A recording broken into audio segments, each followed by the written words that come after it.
Big breaking news reaching us with 2 days to go until the start of the Premier League season. We can head live to Wolverhampton and speak to our reporter Daniel Khan. Daniel, Wolves have acted quickly to losing their manager. Yes, they have, Rob. 24 hours after Julen Lopetegui left the club, they've announced their new head coach, and it is Gary O'Neill. The news we've been bringing you over the last 24 hours. O'Neill joins the club on a 3-year contract as the new head coach. Of course, he spent last season at Bournemouth. They were favourites to be relegated, but he kept them up after, first of all, being the interim head coach, then taking the job on a permanent basis. He, of course, left in June, and now he is the new Wolves manager. As I mentioned, after Julen Lopetegui left the club yesterday night. Let's hear from the club now. They've just released a statement, and this is what Sporting Director Matt Hobbs has had to say. He said, "We're delighted to welcome Gary to the club. He's a highly motivated young coach with strong principles and very well thought of by everyone he has worked with. And we're excited to see what he can achieve together at Wolves. Our players have shown their quality during pre-season, and I believe Gary and his team will continue to coach and improve them and will have success working with this group. Everyone at Wolves is looking forward to welcoming Gary, offering their full support and working collaboratively to help the club to keep pushing forward together." So that's what the club have had to say after O'Neill's announcement. And if we look at his record at Bournemouth last year, he really did a fantastic job when he took over. Bear in mind, he took over a side who had just lost 9-0 to Liverpool. He then turned that team around in just 3 days' time. Ironically, against Wolves was his first match in charge. He managed to get a draw at the Vitality Stadium, 0-0. But I think that just shows the short impact, the short time it took for him to have an impact on that Bournemouth squad. And I think Wolves will be hoping he can have a similar impact at their club with just 5 days to go until they begin their Premier League campaign against Manchester United on Monday evening. How would you assess the quality of the squad he's got at Wolves, Dan, because they've lost some big players this summer? Yeah, absolutely, Rob. I think a lot of the discussion with Julen Lopetegui this summer, as well as Wolves, has been around the outgoings from the squad. When you look at former captain Ruben Neves, Nathan Collins, as well as Raul Jimenez, all leaving the club, being sold this summer to raise funds. The club announced a cover letter earlier this week around their financial situation, the financial constraints they find themselves in. However, when you look at the squad O'Neill will inherit, it is a very good squad still, and they have spent money in the last 12 months. When you look at, for example, the midfield, Boubacar Traoré, Mateus Nunes and João Gomez, all players who are young but full of potential. I think one area he may look at, Gary O'Neill, is up front, though. Last year, Wolves were the lowest scoring team in the Premier League, only scoring 31 goals. So he'll be looking to solve that issue. But they do have 2 new striking options as well. Sasha Kalisic, the striker they signed last summer, he was injured on his debut with an ACL injury. He missed practically all of last season. And Fabio Silva, the young striker they signed from Porto 3 years ago, he was just a teenager then. He's now 21. After a few loan spells, he looks like a proper number 9 as well. They've only brought in Matt Doherty in defence on a free transfer this summer, and I'm sure O'Neill will look to add a few transfers into that squad if he can.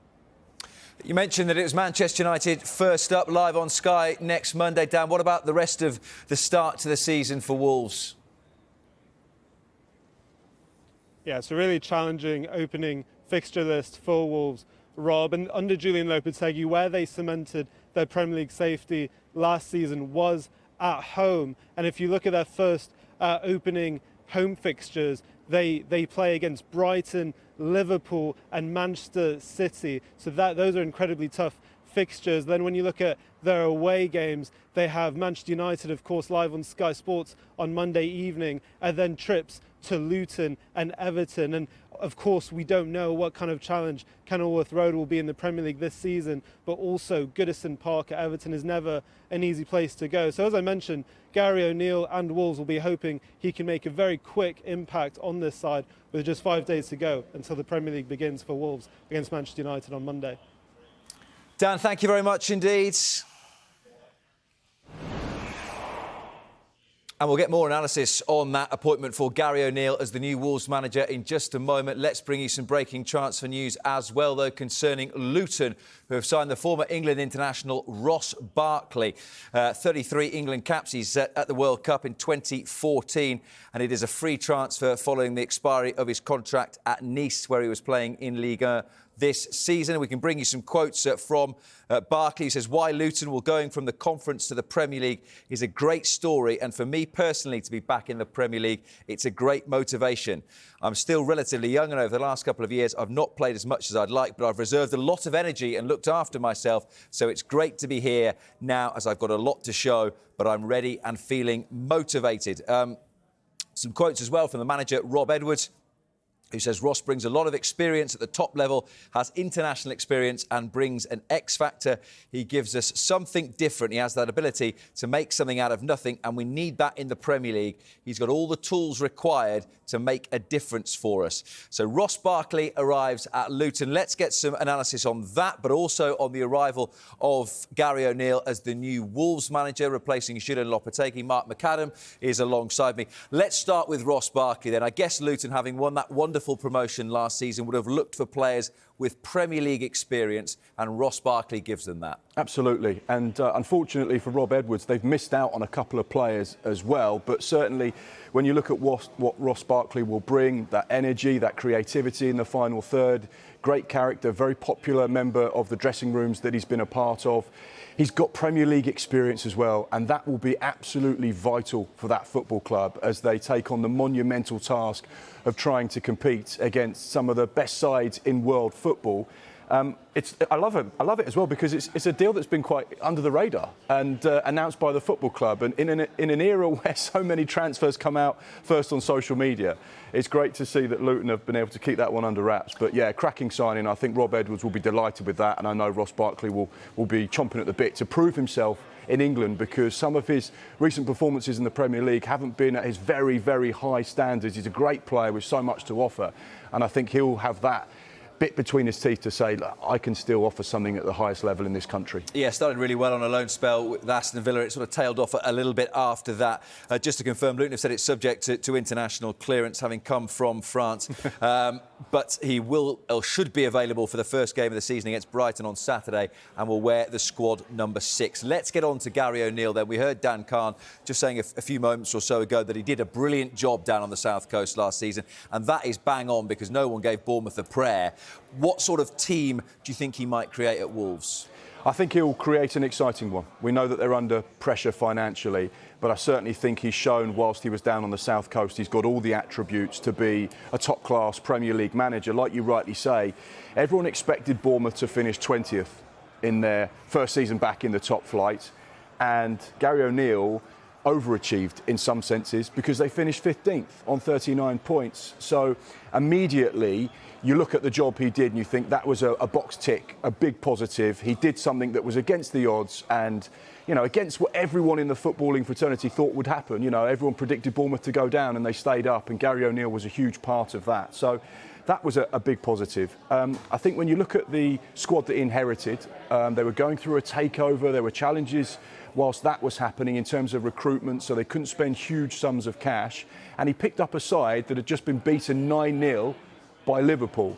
In the very next game, funny enough, against Wolves, they kept a clean sheet and it finished 0-0. So I think that shows a lot about the impact he had immediately in that dressing room, going from being beaten 9-0 at Anfield to keeping a clean sheet in their very next game. He then went unbeaten in 6 matches, and they had big wins in that season against Tottenham, against Liverpool, against Fulham, against sides that finished in the top half of the Premier League.